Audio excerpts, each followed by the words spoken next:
William Afton, the main antagonist of the Five Nights at Freddy's franchise, has gone from being the best antagonist in the series to being the worst. From Springtrap to Burntrap, things have gotten worse for the character and there's no way they can save him now. But let's head to the beginning. William's story started with Purple Guy, as the community called it. He was the main villain, and in the beginning he worked because he was mysterious. And unlike other forms of Afton, it didn't reveal too much about the character until later on as he becomes a bigger threat. But this time around, Afton wasn't the main focus of all the games. Although it was made clear he was the antagonist of the story, his villainous activity only appeared in the minigames, being an extra story bonus for people to think about, without interfering with the actual Five Nights. But like all good villains, their story must end, getting spring-locked and having his limp body there to rot for eternity. Oh wait, nope, he's back. Afton came back in the form of Springtrap. This, however, actually works for the character because later in the Silver Eyes trilogy, we learned that Afton was experimenting with Remnant, aka the stuff that makes immortality possible. This Remnant comes from the children's souls fusing with the animatronics, then were destroyed, and therefore creating Remnant. Or something like that, I don't know. Immortality's confusing, man. Anyways, this is how Afton was able to survive the Springlock failure. So, rotting corpse of an immortal genius, yeah, sounds pretty dangerous, don't you think? Although a genius zombie sounds intimidating, it isn't really when you realize he gets lured by a fake child's voice. But like all good villains, their story must end. As Michael sets fire to the Fazbear Frights attraction, Springtrap is left there to burn, and his soul leave with him. Well, that's it. That's the end of Afton's story. And the games, too. Pretty good ending, I must say. Wait, what is that? I always come back. Really? Another one? How many Afton variations do we need? Well, this Jimmy Neutron-looking peanut is Afton's second return. It was also his first official name drop in the games, being from the UCN menu and the Pizzeria Simulator credits. Anyways, let me just get this out of the way. Scraptrap, as the community calls it, was so disappointing. William Afton is the main antagonist of the story, right? And he had a closing in Fnaf 3, right? Well, why is he sitting here, not being the main antagonist? You can argue that he is, but I would say Scrap Baby's the main antagonist of Pizzeria Simulator, being the first actual animatronic you see, and her being the first voice you hear in the closing speech. There very well could be no true villain of this game, but my point is, Afton is here, back again, after surviving the Fazbear Frights fire that was supposed to end him. The very least that could have been done for this character is make him the main antagonist of this game. Scraptrap really felt pointless other than the fact that Henry needed everyone there to burn and set their souls free. And we all know how that ends for Afton. But like all good villains, their story must end. And I'm not gonna bore you with it this time. He's died in a fire, and his soul was sent to eternal purgatory with Cassidy and what he created. But you know, like how Afton does, he always comes back, and in this time, a digital form. It is speculated that Afton transferred his consciousness into a disc when Fazbear Entertainment was making a virtual reality game to cover up their dark past. They imported Afton into the game from said disc, and boom, he's back, as this guy. And honestly, even though Afton should have been gone multiple times, in my opinion, Glitchtrap could have opened up many possibilities since he's literally a virus. But he did feel a bit wasted. Like Scraptrap, there was really no point in bringing him back.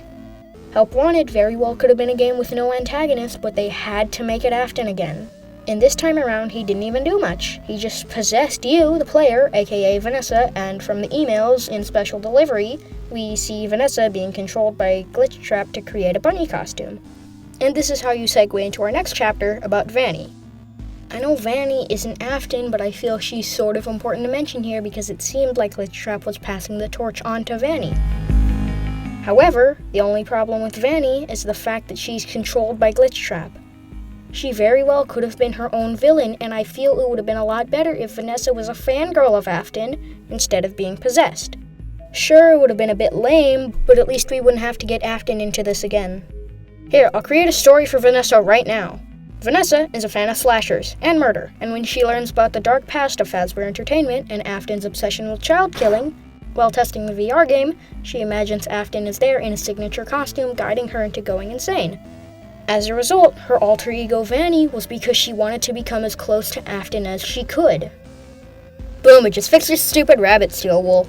Maybe with this story, she could have been the main antagonist of Security Breach, like how she was intended to, but she just wasn't, because they had to bring Afton back once more. Like, come on!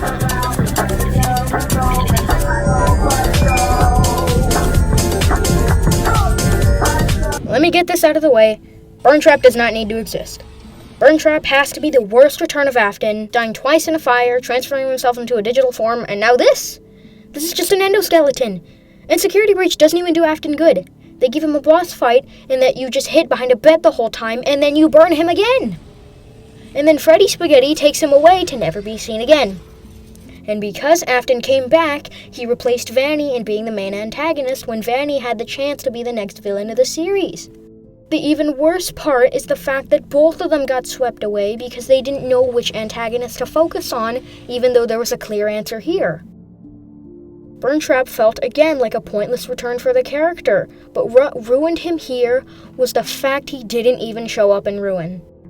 And they most likely won't even show him again considering the backlash they got from him. Which means we ruined the perfect Pizzeria Simulator ending for Glitch Trap, which was fine, but then they transitioned from Glitch Trap to Burntrap, which they sort of retconned anyway, so it's not even like it mattered in the first place. Even after the fails Glitch Trap, Vanny, and Burntrap were, do I think they were bad characters? No, I don't think so. It's just a shame how Afton came back after Pizzeria Simulator. Like, it would have been nice if Glitch Trap and Burntrap were separate characters, but I guess that just is... I know, another character that technically isn't Afton, but I feel like Vanny, the Mimic is sort of important since it kind of solves Glitch Trap and Burntrap. So let's just start with Ruin. It brought us this little goober from the books, which I already explained in a previous video, but people have speculated that this is what the endoskeleton underneath the Pizzaplex in the Fnaf 6 location actually was. It wasn't Afton, but really... Since how Burntrap walks, it looks like he's holding a plush in his arm, just like the Mimic was trained to do in the books. Also in the books, we are told that there was a bunny endoskeleton underneath the Pizzaplex and got trapped there. And what do we find underneath the Pizzaplex in Security Breach? Yeah, a bunny endoskeleton that was trapped in the Fnaf 6 pizzeria. And how this ties into Glitch Trap is people think since Glitch Trap and the Mimic act awfully similar to Afton, and the Glitch Trap virus got ported from a computer chip, it is likely that the disc had the Mimic program on it. If this is indeed the case for the story and Steelwool didn't actually bring Afton back, twice, then that's great. But if the Mimic is indeed a different character, then they still ruined Afton. But at least we have a new villain to keep us entertained for a bit. And something I'd like to add is, I like the Mimic's character, but I just wish they didn't release him in the Security Breach DLC. I felt that if they released him in Security Breach, or if they held him on until Help Wanted 2, it would have been better. Especially how in the Scooper ending, he just dies? Either way, I'm excited to see what they do with the Mimic and how that can tie in with Help Wanted 2. But as for Afton, say what you want about him, but I think from Springtrap all the way to Burntrap, Afton's reputation as a villain has been ruined.